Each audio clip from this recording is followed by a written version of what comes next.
திருச்சிற்றம்பலம்.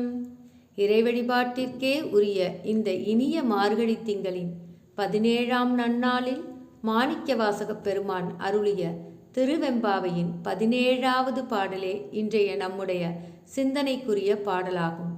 அதிகாலை பொழுதினில் கன்னிப் பெண்கள் குளிர்ந்த பொய்கையில் நீராடியபடியே ஒருவருக்கொருவர் சிவபெருமானின் பெருமைகளை பேசிக்கொண்டே பாடிக்கொண்டே நீராடுவதாக அமைந்திருக்கின்றது இந்த இனிய பாடல் அமைந்த சூழல்.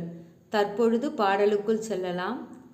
செங்கணவன் பால் திசை முகன் பால் தேவர்கள் பால் எங்கும் இல்லாததோர் இன்பம் நம் பாலதா கொங்குன் கருங்குழலி நம் தம்மை கோதாட்டி இங்கு நம் இல்லங்கள் தோறும் எழுந்தருளி செங்கமல பொற்பாதம் தந்தருளும் சேவகனை அங்கண்ணரசை அடியோட்கு ஆரமுதை நங்கள் பெருமானை பாடி நலம் திகழ பங்கைய பூம்புணல் பாய்ந்து ஆடேலோரெம்பாவாய்.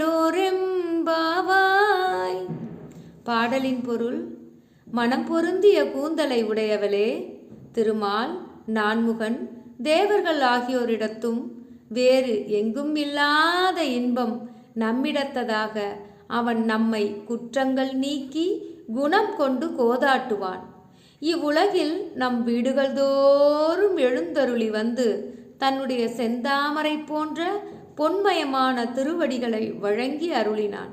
அந்த சேவகனை, அருள்கனிந்த கண்களை உடைய அரசனை, அடிமைகளாகிய நமக்கு தெவிட்டாத தெளிந்த அமுதமானவனை, நம்முடைய சிவபெருமானை பாடி மங்களம் பெருகி விளங்க தாமரை மலர்கள் நிறைந்த நீரிலே பாய்ந்து ஆடுவோமாக என்பதாக அமைந்திருக்கின்றது இந்த இனிய பாடலின் பொருள். இந்த இனிய பாடலில் கன்னிப் பெண்கள் சிவபெருமானிடம் மங்களம் பெருகி விளங்க வேண்டும் என்று வேண்டுவது போல நாமும் இந்த இனிய புத்தாண்டில் அனைவரின் இல்லங்களிலும் உள்ளங்களிலும் மங்களம் பெருக வேண்டும் என்று மனமுருகி அந்த பரம்பொருளை வேண்டுவோமாக. நன்றி. திருச்சிற்றம்பலம்.